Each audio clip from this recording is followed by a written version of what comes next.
वट सावित्री पूजन। जय श्री गणेश। दोस्तों, यह व्रत ज्येष्ठ मास के अमावस्या तिथि को मनाया जाता है। इसमें वट वृक्ष की पूजा होती है। इस व्रत में पहले ही दिन से तैयारियां शुरू हो जाती हैं। पहले दिन से ही हम शुद्धता और संयम से रहें। रात को मेहंदी लगाएं, अपने बड़ों के पैर छुएं, आशीर्वाद प्राप्त करें। रात में ही काले चने या छोले भिगो दें। चनों का इस व्रत में विशेष महत्व है। 5 तरह के फल या जो भी सीजन का फल आसानी से मिल जाए, पहले से मंगवा कर रखें। बायना में साड़ी या कुछ भी कपड़ा रख सकते हैं।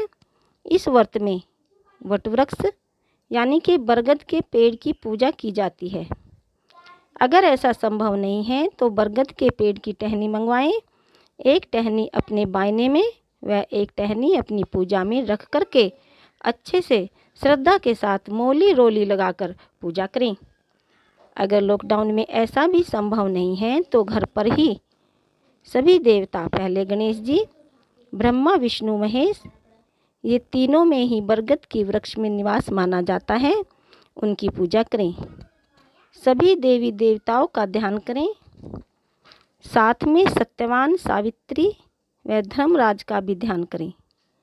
इस दिन शनि जयंती भी होती है, उनका भी ध्यान करें। सावित्री ने इसी व्रत के प्रभाव से अपने मृतक पति सत्यवान को धर्मराज से जीत लिया था। तभी से सुहागिन महिलाएं अपने पति की लंबी उम्र की कामना करती हैं और जिन महिलाओं को संतान सुख नहीं है वह भी पूरी श्रद्धा के साथ इस व्रत को करके संतान सुख प्राप्त कर सकती हैं। अब हमें बायना निकालने के लिए बहुत अच्छे से श्रृंगार करके अपनी चूड़ी, साड़ी और वह सब श्रृंगार करके तैयार हो जाना है और अपनी पूजा की थाली यानी कि बायने की थाली तैयार करें। भीगे चने, कुछ मीठा, पूड़ी, फल, कपड़ा, रुपए और बरगद की टहनी, जो कुछ भी सुलभ हो अपनी थाली में रखें। बायना निकालकर अपनी सासू माँ या बड़ों को पाँव छूकर दें, आशीर्वाद प्राप्त करें। 2021 में यह व्रत 10 जून को है, दिन बृहस्पतिवार को मनाया जाएगा। हम सब श्रद्धा व प्यार से इस व्रत को मनाएं। दोस्तों, वीडियो पसंद आए तो वीडियो लाइक करें, शेयर करें व सब्सक्राइब अवश्य करें। धन्यवाद। अब कहानी इस प्रकार से है। मद्र देश की राजा अशुपति के पुत्री रूप में सर्वगुण संपन्न सावित्री का जन्म हुआ। राजकन्या ने धूम्रसेन के पुत्र सत्यवान की कीर्ति सुनकर उन्हें पति रूप में वर्ण कर लिया।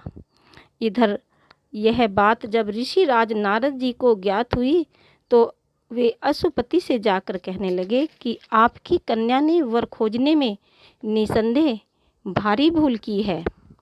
सत्यवान गुणवान तथा धर्मात्मा भी है, परंतु वह अल्प आयु है और 1 वर्ष के बाद ही उसकी मृत्यु हो जाएगी। नारद जी की यह बात सुनते ही राजा अशुपति का चेहरा विवर्ण हो गया। वृथा न होई देव ऋषि वाणी, ऐसा विचार करके उन्होंने अपनी पुत्री को समझाया कि ऐसे अल्प आयु व्यक्ति के साथ विवाह करना उचित नहीं, इसीलिए कोई अन्य वर चुन लो। इस पर सावित्री बोली, पिताजी, आर्य कन्याएं अपना पति एक बार ही वरण करती हैं। राजा एक बार ही आज्ञा देता है, पंडित एक बार ही प्रतिज्ञा करते हैं तथा कन्यादान भी एक बार ही किया जाता है। अब चाहे जो भी हो, मैं सत्यवान को ही वर स्वीकार करूंगी। सावित्री ने नारद जी से सत्यवान की मृत्यु का समय मालूम कर लिया था।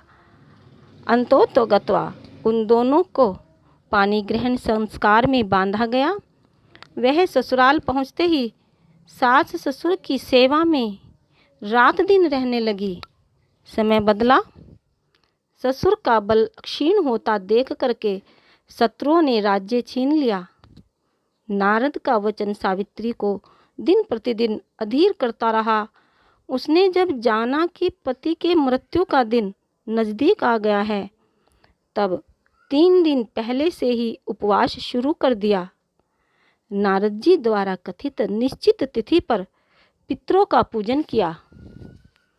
नित्य की भांति उस दिन भी सत्यवान अपने समय पर लकड़ी काटने के लिए जब चला तो सावित्री भी सास ससुर की आज्ञा से चलने को तैयार हो गई। सत्यवान वन में पहुंचकर लकड़ी काटने के लिए वृक्ष पर चढ़ गया। वृक्ष पर चढ़ते ही सत्यवान के सिर में असहनीय पीड़ा होने लगी। वह व्याकुल हो गया और वृक्ष के ऊपर से नीचे उतर आया।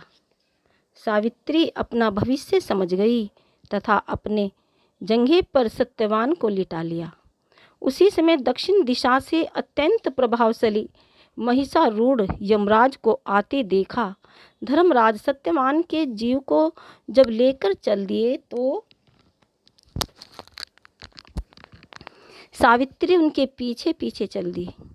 पहले तो यमराज ने उसे दैवी विधान सुनाया, परंतु उसकी निष्ठा देखकर वर मांगने को कहा।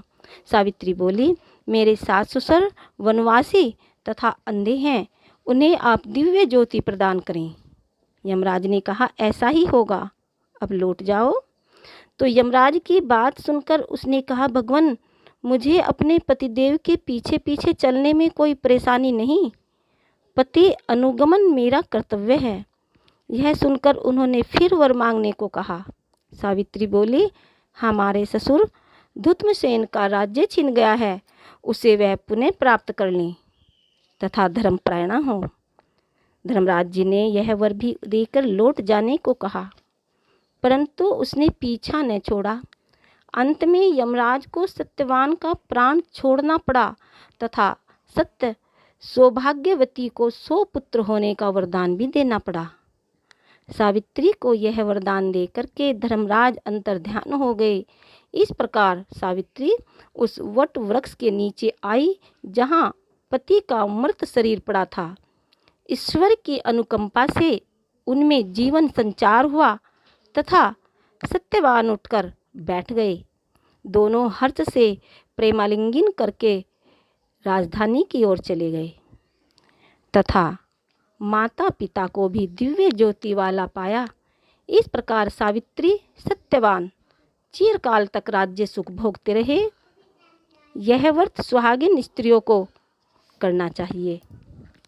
ईश्वर हम सभी महिलाओं को सावित्री जितना तप और बल दें ताकि हम सभी अपने परिवार की इसी तरह रक्षा कर सकें। धन्यवाद। नमस्कार। जय सत्यवान सावित्री और धर्मराज की जय हो। नमस्कार। जय श्री राम।